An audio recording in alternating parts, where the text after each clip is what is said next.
పెంచిన అదనపు విద్యుత్ ఛార్జీలను తగ్గించాలని కోరుతూ సిపిఎం ఆధ్వర్యంలో విశాఖలోని పెద్దవాల్తేర్ ఏపీఈపీడీసీఎల్ విద్యుత్ డివిజనల్ ఆఫీస్ వద్ద ధర్నా చేపట్టారు. అనంతరం ఏడీఈకి వినతిపత్రం అందజేశారు. ఈ సందర్భంగా 78వ ward CPM corporator B Gangarao మాట్లాడుతూ ఎన్నికల ముందు ప్రజలపై విద్యుత్ భారం మోపామని, స్మార్ట్ మీటర్లు పగలగొట్టమని చెప్పిన తెలుగుదేశం కూటమి ప్రభుత్వం అధికారంలోకి వచ్చాక సర్దుబాటు ఛార్జీలు, ట్రూ అప్ ఛార్జీలు, ఇతర ఛార్జీల పేరుతో ప్రజలపై భారం మోపడం అన్యాయమన్నారు. పెంచిన కరెంటు ఛార్జీలు తక్షణం రద్దు చేయాలని డిమాండ్ చేశారు. వ్యాపార సంస్థలకు స్మార్ట్ మీటర్లు బిగిస్తే ఆ భారం కొనుగోలుదారులపై పడుతుందన్నారు. తక్షణం స్మార్ట్ మీటర్లు రద్దు చేయాలన్నారు. ఎస్సీ, ఎస్టీలకు 200 యూనిట్ల వరకు ఉచిత విద్యుత్ పథకం సక్రమంగా అమలు కావడం లేదని, అధికారులు నిర్లక్ష్యం కారణంగా దళితులు ఈ పథకాన్ని పొందలేకపోతున్నారని అన్నారు. దళితులకు నెలకు 200 యూనిట్ల ఉచిత విద్యుత్ తక్షణం అమలు చేయాలని కూటమి ప్రభుత్వాన్ని డిమాండ్ చేశారు. రాష్ట్రంలో తెలుగుదేశం జనసేన కూటమి ప్రభుత్వాన్ని గెలిపిస్తే, మేము కానీ అధికారంలోకి వస్తే విద్యుత్ ఛార్జీలను పెంచమని ప్రజానీకానికి హామీ ఇచ్చారు. ప్రజలు నమ్మి గెలిపించారు.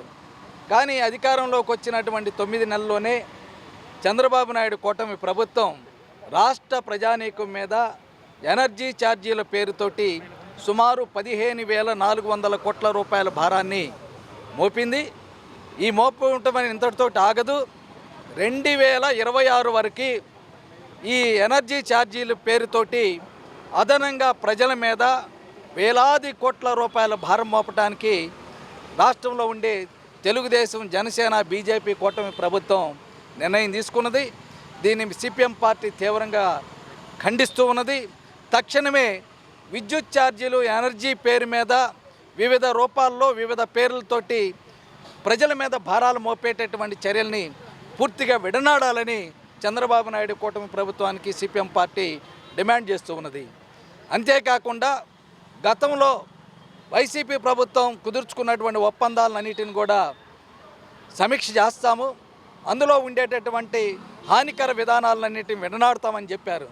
స్మార్ట్ మీటర్లను పగలగొట్టండి అని కూడా పిలిపించారు. మేము అధికారంలోకి వస్తే స్మార్ట్ మీటర్లు పెట్టమని చెప్పారు.